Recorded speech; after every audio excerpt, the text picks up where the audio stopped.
Hello, year six. Today we are going to start our reading session, as mentioned on the LMS for session number one for this week. The reading session today is not just for reading. Today we are going to analyze what we called and what we mentioned earlier in term two, something called the writer's effect.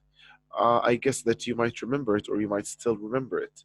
The writer's effect, where we study the language used by the writer and the effect that the writer used by choosing specific words and by having specific images and figurative language used. Today, we are studying from the book, page 120, and we are reading The Little House on the Prairie. From the title given and from the image that we can see, I guess we can identify the time or the era that we are discussing. From the clothing of the girls available and their mom, from the title itself, Little House on the Prairie. Prairie is green areas like farms or yards or anything. That's a green area. It's called prairie. We're surrounded with all green grass and trees and palms and these things. And from the image that we have, it says that the picture might go back to the 18s. So it's somewhere or somewhere in the 18s. Let's read the first paragraph and see. Usually, the first paragraph in any short story is a kind of the introductory paragraph where it shows you the setting and it introduces the characters and the place. So let's read them and see.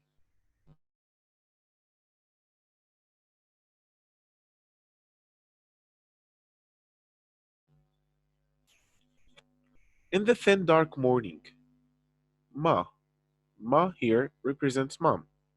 Ma gently shook Marie and Laura till they got up. In firelight and candlelight, she washed and combed them and dressed them warmly. Over their long red flannel underwear, she put wool petticoats and wool dresses and long wool stockings. She put coats on them and their rabbit skin hoods and their red yarn mittens. Now, from the beginning, we face different characters. Let's first of all decide and write next to the first paragraph how many characters do we have or do we face? How many characters do we have or do we face here?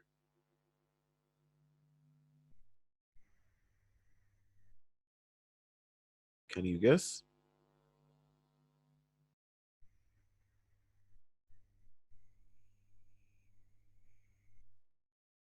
Yeah, till now we do have the Ma, we have Mary, Laura, so that's three.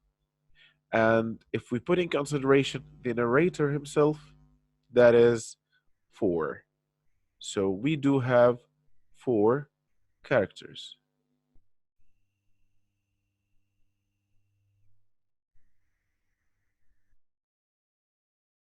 Yes, four characters. Now, let's go over the information available first, and then we will move to the linguistic features. Now, how many parts of dressings were used to describe how they were dressed? Let's go and see. Long red flannel underwear, wool petticoats, wool dresses, long stockings, coats, rabbit skin hoods. Nearly five parts of dressings. Now, what does all these amount of dressings tell you about the time of the story? Sure, all these dressings are not just for you to know how they were dressed in the past. They are here to show you also what time was it. Do you have any hint or glimpse? Yes, as you thought. Winter. That's right. It shows that they are in winter time. Usually no one would wear such number of clothing unless it's really cold and it's winter time. However, this is not mentioned. And this is what we call inference. If you remember, 2 weeks ago we studied inference, where you understand the information even without being mentioned, but you understand it from the details given to you. So this fact wasn't mentioned actually in the first paragraph. However, it's inferred from the information given. So this is winter time. Great. Now, till now we are done with words. But there is another thing here. Does it say anything about the time of the day itself? Would you think? 30 seconds? Guess. What time of the day is it?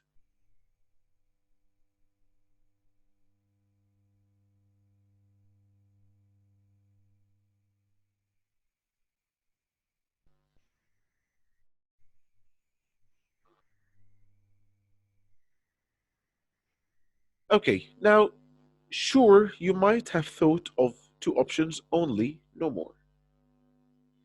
Since they say in firelight and candlelight, it means there was no natural light, which means there is no sun. So either it was at night, so it is really dark, or it is in the very early morning before sunrise.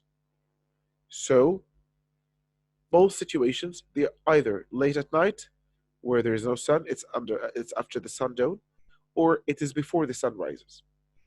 That's right. Great. Now, let's go to the linguistic features of the first paragraph.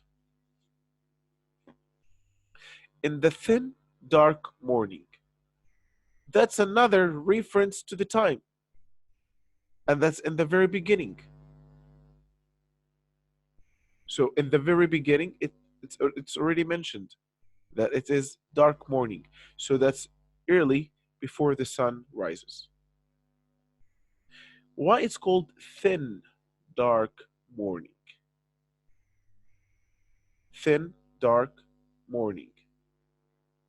First of all, if we're going to discuss it as linguistic features, this is, huh, what is it? What kind of figurative device is it, or figurative speech?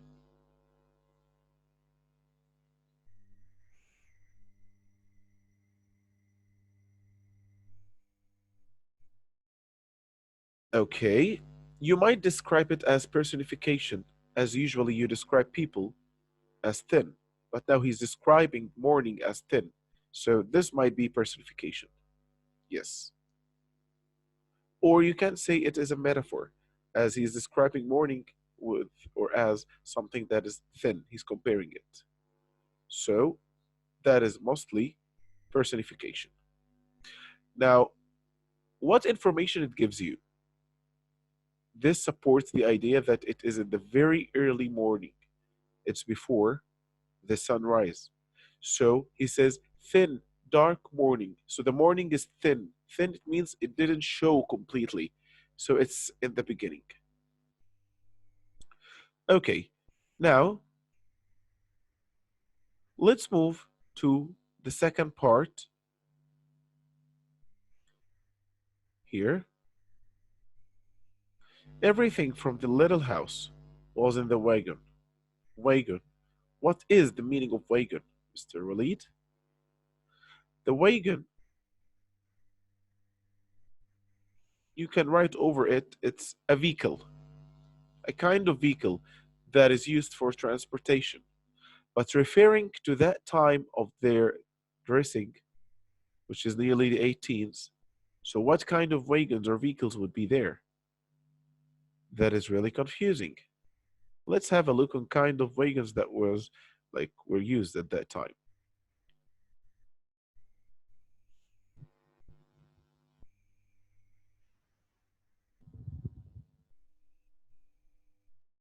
That's a wagon. At that time, that was the wagons used, or that what is called a wagon. See? So, as we mentioned, the wagon is the kind of transportation.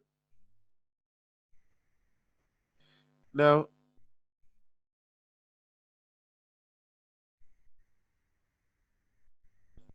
except the beds. So, everything from the little house was in the wagon except the beds and tables and chairs. They did not need to take these because Pa could always make new ones. Now, we have a very important piece of information given here. Everything, everything from the little house was in the wagon. So the little house is their house, and everything was inside, except for the beds and tables and chairs. They did not need to take these because Pa could always make new ones. Oh, what information does this give you about what is happening now in the story? Use inference strategies. What things or what information does it give you, even without mentioning? What is happening here, in other words? Think of it, think of it, think of it.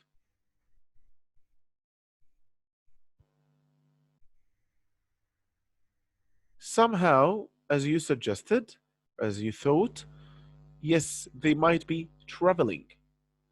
They might be traveling. Or it might mean now in the meantime they are traveling and using the idea of Pug could make new ones, could always make new ones, it means that they have tried this several times before. The matter that they got used, that the father usually or always makes new ones. So this gives us two pieces of information. Part number one, that in the meantime they are traveling. Part number two, that usually they do travel, and that's why the father easily make new beds and chairs. In other words, he got used to this.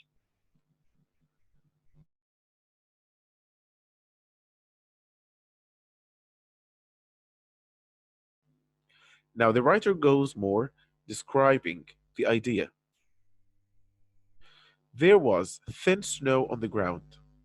The air was still and cold and dark.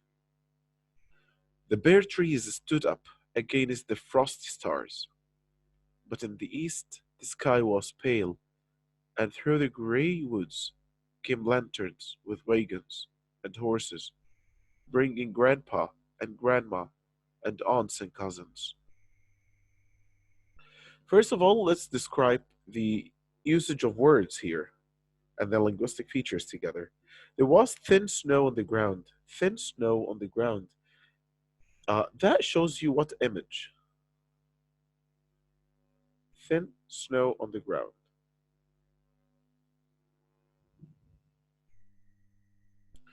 This image shows you that snow was falling, but not that much. It was a little of it. It was a little of it. But what was obvious and what was really clear that the air was still. When we say the air was still, it means not moving. The air is not fresh. Usually, when it's cold, you feel that you heavily breathe. You are, it's not easy for you to breathe. And that because the air is still. Usually, in winter, the air is more heavier. And that what does it mean here? Usually, in winter, it's hard for you to breathe. So the air was still cold and dark. Sure, cold and dark. How could the air be dark? Actually, here, dark is describing the atmosphere surrounding the area. The bare trees stood up against the frost. Why he says bare? Yes, because in winter, usually, trees are not that much with leaves or in leaves. Stood up against the frosty stars. Now, we do have two images here, or two figurative devices. In line number one, which is there was uh, a thin snow on the ground. That's another kind of personification that he's describing snow as thin, and that's an adjective or quality of human being. And then another one of the frosty stars. That's metaphor. He is describing the stars as being frosted. What is the meaning of frosty? Frosty comes from the word frost. Usually, when you look at the stars at sky, and when the sky is really clear, it looks like a piece of ice. That's why he says frosty. But in the east, the sky was pale and through the grey woods. But in the east, the sky was pale. The sky was pale. What does it mean the sky was pale? Who will understand this image? That would be perfect. Huh? Think of it. Think of it. The sky was pale.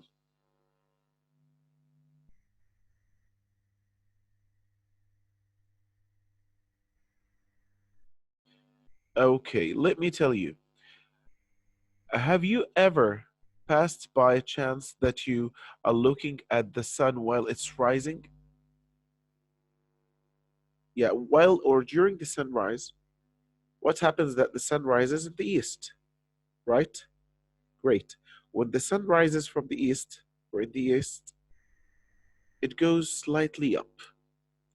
The area of the east where the sun is going up slightly and moving slowly gets really pale because it turns from dark to being light. So it gets really pale. But on the other side, in the west, it is really dark. So that is the idea of was pale. So pale here describes the process of the sun rising in the east, where on the other side in the west it is really dark. That is a very perfect description from the writer. So try to imagine this idea. Try to imagine it. Pale here shows the process of transferring the color from being dark into sunny, but it doesn't go one spot. It moves gradually. So that's the process of the sun going up a little bit. And through the gray woods came lanterns with wagons and horses, bringing grandpa, grandma, aunts, and cousins. Wow. The idea here of all these attendants coming to meet shows you that our selection that they are traveling is correct. Because now everyone in the family is going to meet them.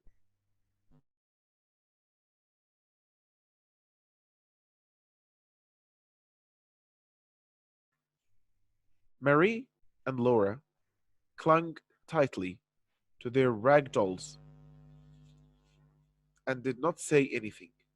Mary and Laura clung tightly, clung which is hung or hugged them tightly, their dolls, and did not say anything. The cousins stood round and looked at them. The cousins stood round. It shows you the shape, how they stood. So they were in like kind of a circle.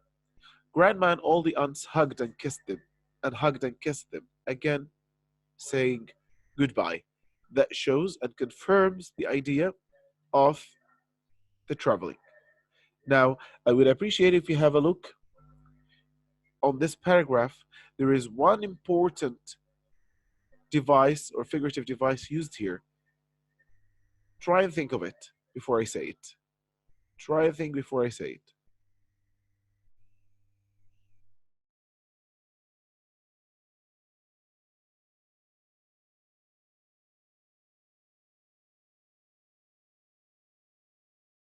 So again in the paragraph, Mary and Laura, till saying goodbye, there is an important device used. Think of it.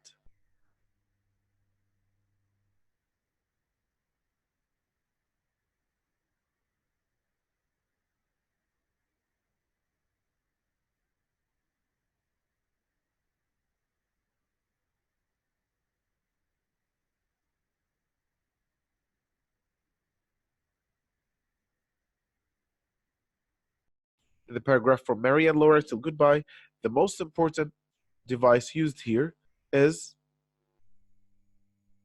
repetition. Hugged and kissed, hugged and kissed. That shows that was the controlling or the dominating idea here. Great job.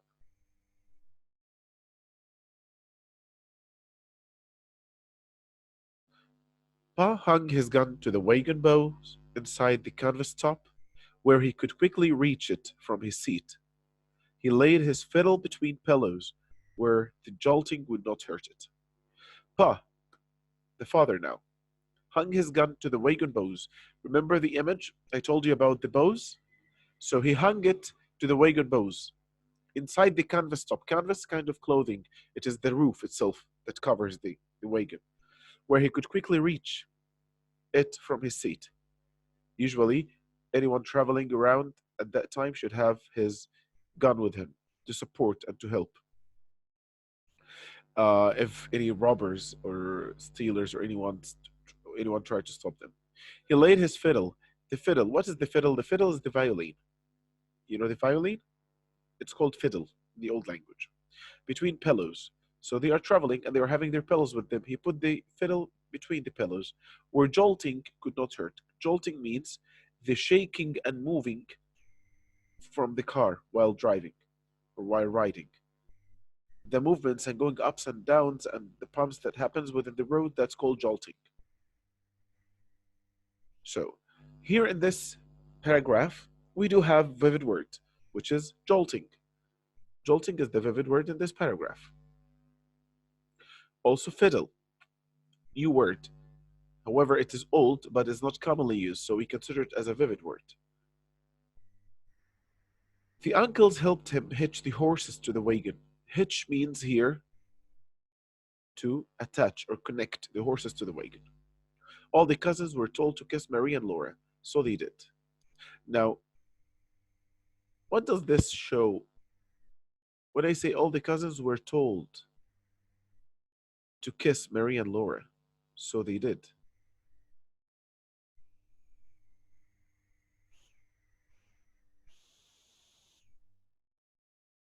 Huh? Okay, let me say. All cousins were told that shows either they were very young, the matter that they don't know what to do in such situation because they are very very young, so they don't know. It's like when you have your young brother who's 3 or 4 years, and he meets his cousin, and you say, "Oh, go and kiss your cousin. Go and kiss your cousin." That usually happens. Or it shows another scenario that they were not that liked persons, or they were not that lovely, or they were not willing to kiss them. So we have two scenarios here. Either they were very young, or they were not that familiar with them or like them, the matter that they go and kiss them. Bob picked up Mary and then Laura and set them on a bed in the back of the wagon. He helped them climb up to the wagon seat, and Grandma reached up and gave her baby Carrie. Pa swung up and sat beside Ma, and Jack, the bulldog, went under the wagon. Under the wagon, there is a kind of a drawer where you can put any extra luggage or any extra bags. So it was the place for their dog at that time.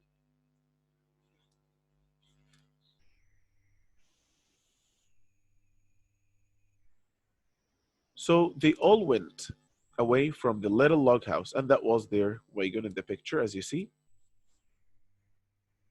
And down here, this area between the wheels, this area was the place for the bulldog.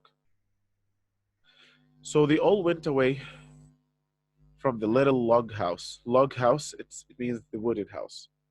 The shutters were over the windows, so the little house could not see them go. It stayed here inside the log fence, behind the big oak trees that in the summertime had made green roofs for Marie and Laura to play under, and that was the last of the little house. Now, here in this paragraph, the writer is trying to give you the image that they are looking at before they leave. It's kind of they are taking a memory before they leave. They are taking a picture in their mind for what they have made in that house, where they had prepared things for summertime to play in, where they have prepared special things for their life there. So they are leaving memories and leaving away. They drove a long way through the snowy woods. till they came to the town of Pippin. Maria and Laura had seen it once before, but it looked different now. The door of the store and the doors of all the houses were shut because it's early morning, you know. The tree stumps were covered with snow, and no little children were playing outdoors. Only two or three men in long boats and fur caps and bright blade coats were to be seen. Now, from the images he gave you here, do you think it would be nice place for the kids? I really doubt. They don't have that lively life that they used to have in their area. Anyway, that's it for the reading part.